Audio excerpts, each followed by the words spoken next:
আবার নিয়ে এলাম part 3 blog Sudip Bauri YouTube channel.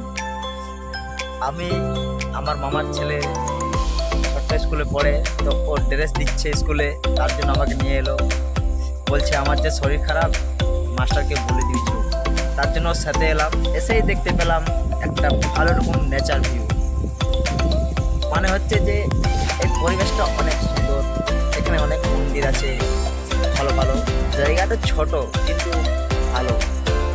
এখানে থাকলে মনটা একদম পরিষ্কার হয়ে যায়।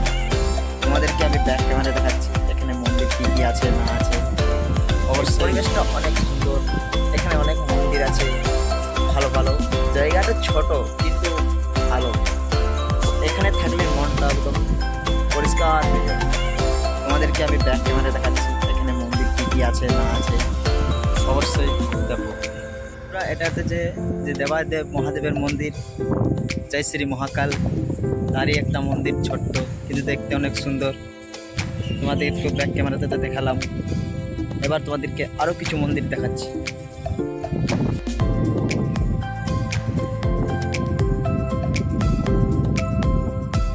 এটা হচ্ছে বেঙ্গল মেলা, এখানে কীর্তন করা হয়, অনেক মানুষজন এখানে আসে দেখে। এখানে কীর্তন হয় বৈশাখ মাসের টাইমে, অনেক ভালো রকম কীর্তন করা হয় এখানে।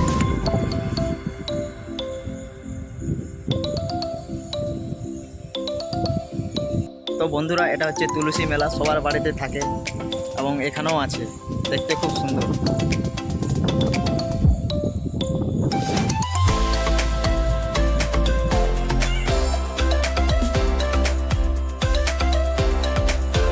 তো বন্ধুরা, এটা হচ্ছে জয় শ্রীরাম, শ্রী শ্রী বজরংবলী মন্দির।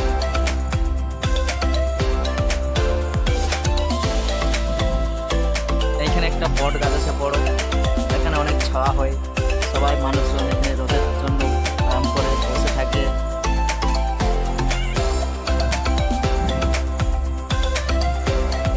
আর ওইখানে দেখা যাচ্ছে যে একটা স্কুল, যেখানে আমার ভাই পড়ে। মানে বললাম তো একটু আগে যে আমার মামার ছেলে এখানে পড়ে, ওকে নিয়ে এসেছে এখানে। ব্লক নম্বর 3। এই ব্লকটা আমি সম্পূর্ণভাবে পুরো করতে পারবো কিনা জানি না।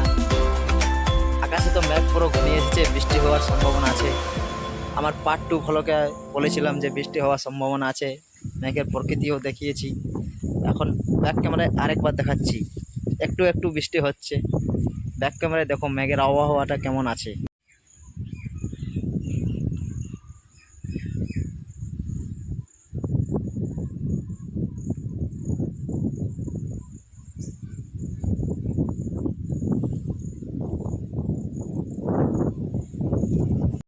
বন্ধুরা, আমার পার্ট 3 ব্লগ নম্বর 3 আমি এখানেই শেষ করছি ব্লগটা। লাইক, কমেন্ট, শেয়ার, সাবস্ক্রাইব অবশ্যই করবে, ভুলবে না কিন্তু।